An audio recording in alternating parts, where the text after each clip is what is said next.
Welcome back to Concrete Play. Today we're going to talk about agency.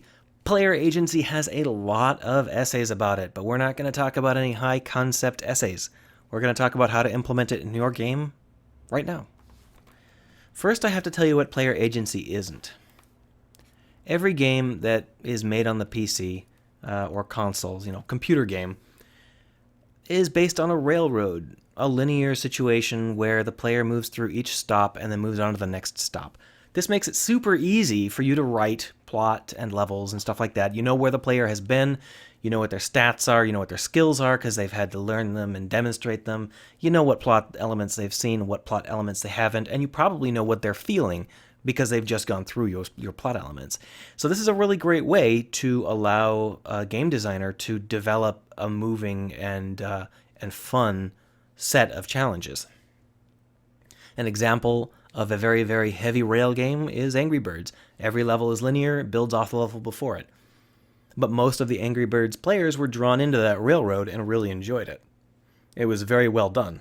Now, railroads do have some challenges with them because if you misjudge your player base, they might be like, oh, okay, I'm bored. Go play something else. Which is no good. And that's how I feel about Angry Birds. And I think that some people probably agree with me, but the point is you can't have a railway that fits all needs. It only goes from place to place in a very strict and limited manner. Another railway game, GTA 5. You might be thinking, what the heck are you talking about? But GTA 5 is a railway game. The plot is linear. Now, sometimes you can take different characters at different times, but basically you are forced to move through the plot step by step. It's just that you can go anywhere else you'd like between these.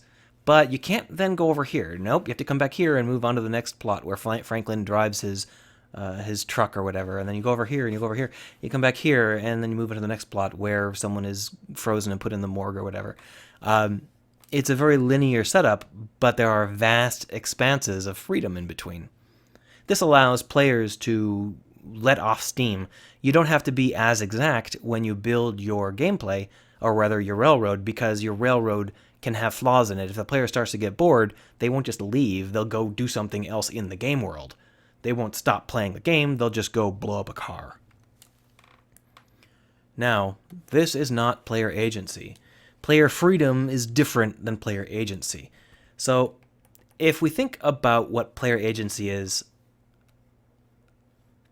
this part here, that's where we need to put our player agency. This is a very powerful way to do things because it is, you can put it into any genre, any game. You don't have to radically alter your game design. And this is a very simple and straightforward manner of thinking about things. And if you're an experienced game developer, you probably already know this stuff. But we're going to go ahead and cover it because it's important to understand the basics. Let's say that we are playing GTA 5. And you're playing someone who's running around with a gun, and you're going to shoot at dudes. And so here's a dude for you to shoot at. He's got a mohawk, and he's holding his pistol gangsta style. And he's shooting back at you. And he's, being festive or feisty or whatever. Here's another gangster dude, and he's got two pistols because he's cool. And, you're going to shoot him down. So where is player agency here? Well, if you think about this game situation, there are mechanics going on. We've got, a situation where ray trace bullets are being fired. Health can be dropped. There's N health for each person, N damage coming out of these guns, N movement rate, N jump height. But we've also got a lot of places where the player gets to grab onto those rules and those mechanics. And that's really what player agency is. If you think about the mechanics of your game as a lot of whirling wheels or something similar, the player has to stick his hand in there in order to touch your game. So agency is like maybe putting little handles on those, or at least giving him the option to think about sticking his hand in some place that it's not going to get bitten off. So a simple example of agency would be the fact that you can move and shoot. And there's like skills built into there. Depending on the player's skills and the avatar's speed and the amount of ammunition, they can start to judge their position. They can start to be like, okay, well, maybe I have to conserve ammo here and take more careful shots, even if I do get hit once or twice. Maybe I have to go run away for a while and let them come around the corner and I'll shoot them while they're not expecting it. Maybe I'll have to take these various options. That's where you start to get into player agency. When the player starts to look at what's happening in the game world and think, how do I approach this? But we're not talking about a player judging how he's going to get through a level in the most optimal way. That is not what player agency is about. That's a puzzle game. Player agency, the player is deciding what is important at all times. Now, obviously, some of those things are going to be obvious. You don't want to die. Well, sometimes you might want to die if the penalty is low and it's funny.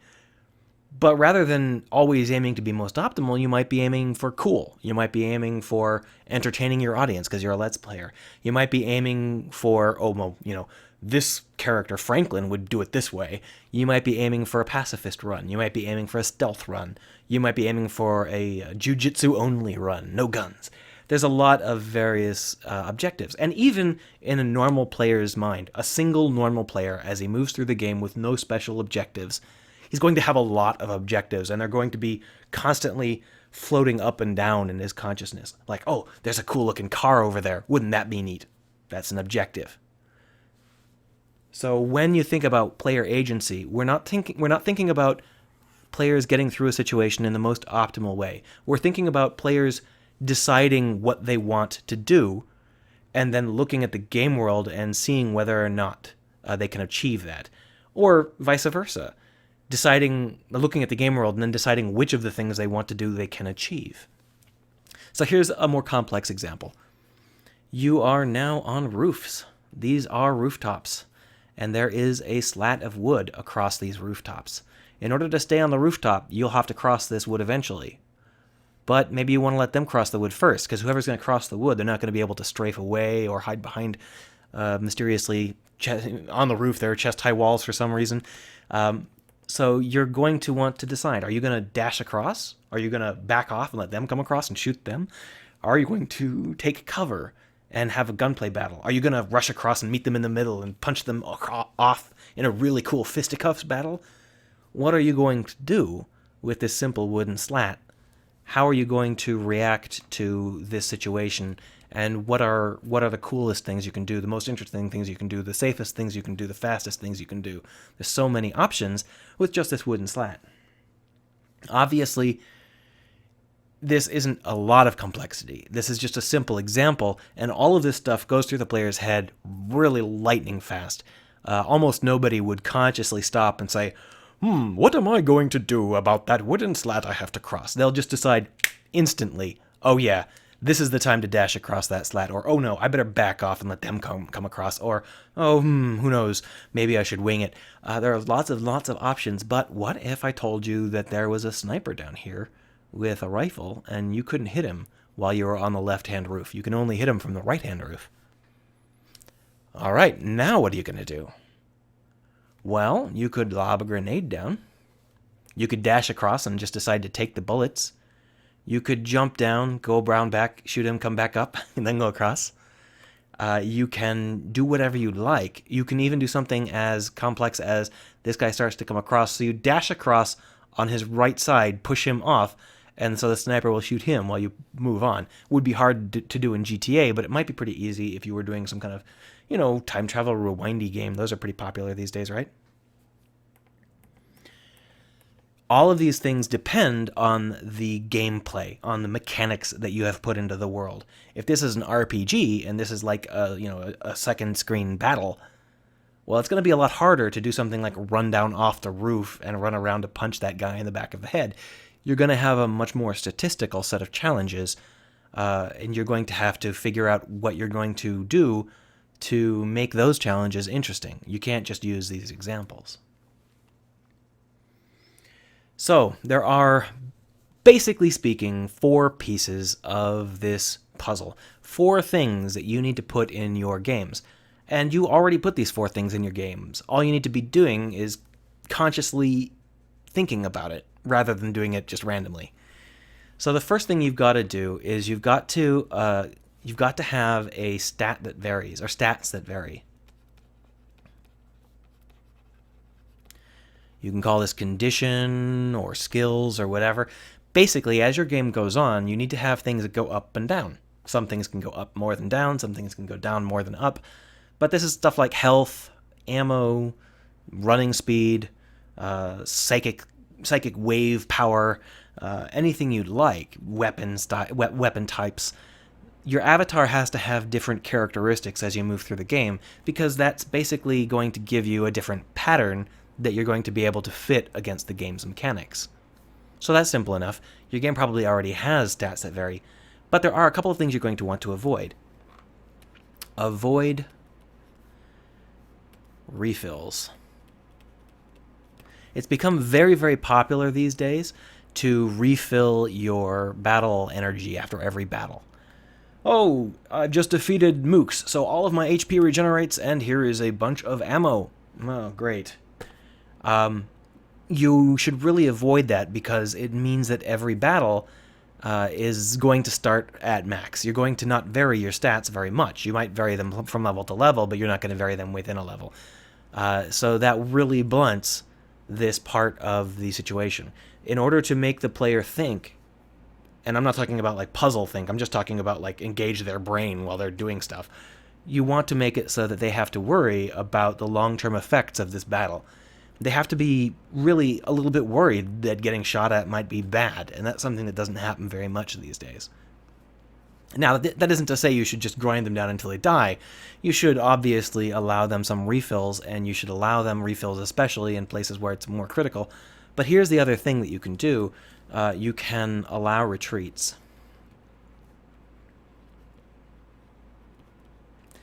By putting safe zones into your game, or by blunting the failure, when you fail, making that hurt less, you can allow the player to decide that this challenge is not going to go their way, and they're going to come back later. Whether that happens by them actually walking backwards to a safe zone, or whether that happens by them just dying and being reset to a safe zone, as long as the penalty for doing this isn't too harsh, the player is probably going to be willing to forgive it. And I really prefer the idea of allowing retreats to constantly refilling you. From a statistical perspective, they're kind of the same thing, because there's nothing preventing the player from just going back and refilling after every battle. But the player won't want to. So I guess you can say, if you wanted to summarize it, refills should cost players something.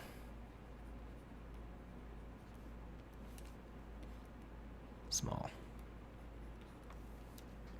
Time, a couple bucks out of their cash. Anything that makes it so that they're not just going to want to constantly refill. This is more of a guideline. If you want to play hardball, you don't have to allow retreats and stuff like that. But I'm thinking in terms of most players will get really annoyed if they face a challenge they cannot beat, and you kind of want to avoid that. So yes, your stats should vary. You should have stats that go low. You should punish the players for doing poorly, but you should never annoy them.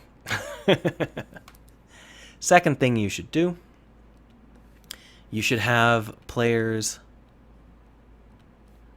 show different skills. Now, this is a little bit more difficult to pull off in something like an RPG, but it's a core part of the gameplay in most other kinds of games. In a shooter game, it's not about how well you aim. Not just about how well you aim. You've got how well you aim. You've got how fast you aim. You've got how aware you are of the terrain around you, how well you calculate out the movement of enemies and allies, if you've got any. How you have internalized the effects of each weapon, and can quickly choose which weapon would be ideal for the situation. How well you walk backwards and sideways and jump and strafe. How well you use cover. How well you navigate blind if there's like enemies around a corner somewhere, and so you're kind of trying to go around and flank them and you can't see them directly. How well you use grenades or other special powers. There are lots of skills, and these are not avatar skills. These are player skills.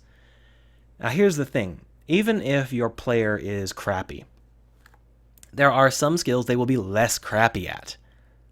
So by allowing the players to show their different skills, you can have a player start to focus on the things they are less crappy at, and they will intrinsically think, "Oh, I'm good at this," even if compared to any other player, they might be bad at it. But compared to their other skills, they're good at it. And you might have a player who is good at running backwards and spends a lot of his time running backwards. As he goes on, he'll learn his other skills, he'll learn to shoot better, and so on and so forth, and he'll continuously adjust how well he performs and what sort of things they want to think about. This is exactly the same as having an avatar that varies stats over time. The difference is that this is the player's stats rather than the avatar's stats. Obviously, you're going to want to make sure that you don't make this so hard that players can't win, whether this is by allowing them different difficulty settings or by giving them a lot of freedom to retreat. You want to make it so that they feel free to challenge their skills, but don't punish them for not being very good. This is a great way to think about action games, but it's a little bit more difficult to think this way about RPGs because fundamentally, RPGs don't have a real strong connection to player skill. I mean, when you think about it, player skill, how much skill does it take to walk around in a dungeon, and how much skill does it take to fight random enemies? But in those situations, there is another option.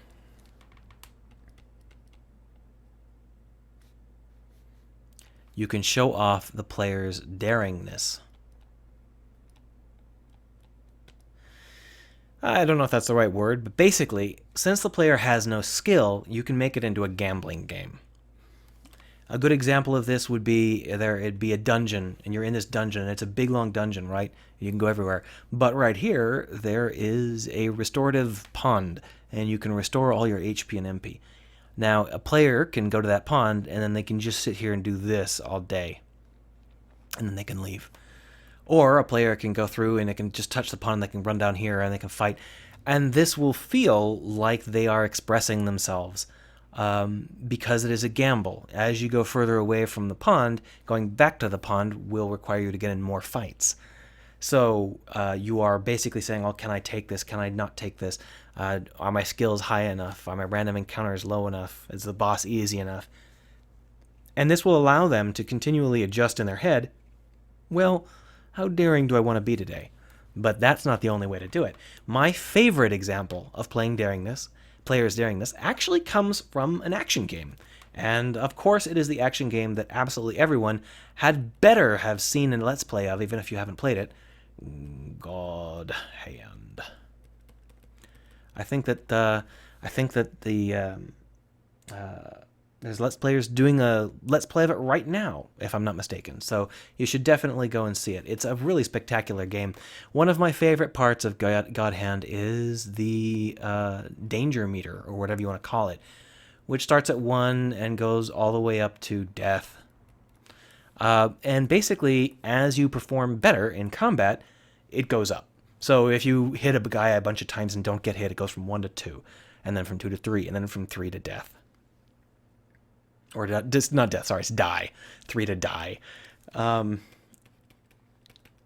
That makes the enemies substantially harder. They have more health, they do more damage, they dodge better, they have more techniques, they're more likely to turn into monsters. But it's all player controlled because you perform well and it goes up. But this isn't just adaptive difficulty. This isn't the game going behind the scenes and adjusting it. This is the player consciously deciding, I can see the difficulty right here on the screen. Do I really want to hit this guy with my special and drive that up from 2 to 3? Because then the next guy's going to kick my ass. It might be better if I were to play it a little bit low key and just punch him down some more. By allowing the player to control this very openly, you allow them to be as daring as they would like to be. And make no mistake, controlling that is a major part of the game. And it's what sets God Hand apart in many ways. So I really do recommend that you have the players have something that varies over time, that's internal to them, whether it is how daring they are, or whether that is how many different skills they show. But remember, those things integrate into the game world. The player's skills have to be expressed in the game world. You can't have the player's ability to cook as a skill because the player's ability to cook will never reach the game world. In order for a player to be daring, there has to be something in the game they do which is daring, whether that is getting further away from a safe zone or whether that is driving the difficulty up. Or maybe bidding more health on something or whatever. So that's 1 and 2. You can have an avatar that varies over time, and you can have a player that varies over time. 3. Different values. This one is a little bit complex, but basically, inside of the player's head, they are constantly thinking, I'll give him a beard, Beardy McPlayerton. They're constantly thinking, well, what do I want to do? What do I want out of this game? What's next? What do I want? What sort of fun can I have today? You want to give them as many options as possible. The objective of your game should not be to move through the game as fluidly as possible. It should not be to make the best time. It should not be to have the most health. Instead, it should be all of those things and anything else that you can think of. By far, the most common thing you can do is you can add in fun, outrageousness, appeal, challenge, and other such tools as you can think of them. These are all objectives that look or feel great. So if you're a Let's Player, you're probably not thinking, well, how can I get through this most effectively? You're probably thinking, what would be the most fun? What would be the most fun to show people? Yeah, I'm going to shoot at those barrels because they cause the building to explode. Yeah, I know it doesn't do anything. Or, oh, I'm in a plane now. I'm going to try and go under that bridge there. No reason. I think it'd just be fun. I'm in a plane. I'm going to try and ram that tank. I'm in a car. I'm going to try and jump onto the plane. There are a lot of things you can do that are just fun, and outrageousness would be things you can do that are just absurd or offensive or silly. And a good example of that would be, a Saints Row run where you do nothing but use a giant purple dildo. Appeal would be things that would make you laugh or smile or just have a little bit more fun. And that would be things like outrageous outfits, bunny girls, whatever type of game you're making. It really depends on your audience. Cats that look cute when they roll over, whatever, cool-looking monster dog that you can have as a pet. There are lots of options. And challenge, of course, would be something that's hard to do, and there's no real reward for doing it, but hey, it's cool. And an example of that might be, putting 400 grenades under a car and then having it float in the air spinning while you continually stick more grenades to it, and having a contest, how long can you keep it spinning? There are lots of things you can put into your game, but basically you don't want to get stuck in the rut of thinking that your game exists to be beat. Your game does not exist to be beaten. It exists to be played. And people have a lot of different reasons that they want to play things. So please keep that in mind and understand that as your player moves through the game, they're going to have all of these things rising and falling in their heads, and they're going to want to approach situations differently based on their goal. The last thing that you really need to be aware of, and this is the most basic one here, you need to have some variety in game design, game levels.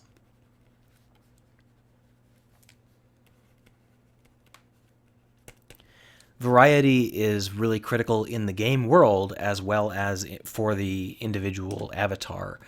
You need to have levels that feel distinct and that cause the player to think in different ways and with different priorities. They need to have distinct topologies, distinct enemies, distinct kinds of challenges. They don't need to be completely unique, but they need to weight these things differently. Some of them might have more open spaces and very few closed areas.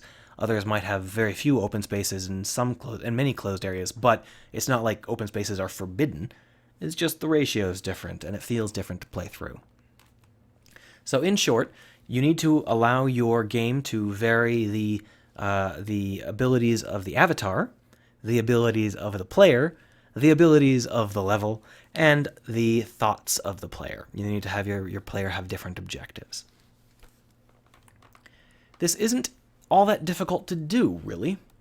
As long as you keep these things in mind, you don't have to worry about getting it exact or precise. You just throw these ingredients together, and then you playtest it some, and you see what's fun and what's not, and you throw out what's not fun, and you put in more stuff that is fun.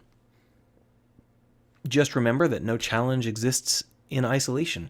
The player, even if they're not on a railroad, they have just finished doing something, and they're going on towards doing something else. Your challenge exists in the middle of that stream, and you need to understand that the player's objectives, skills, and their avatar's stats are all going to be varying depending on what's happened before and what's happening later.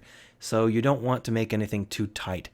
A fun straitjacket doesn't exist. Anyway, I hope that this has been reasonably clear. Let me know if I wasn't very clear on this. I have a feeling that this one was more rambly than my normal ones are. Let me know what you think, and have a good one.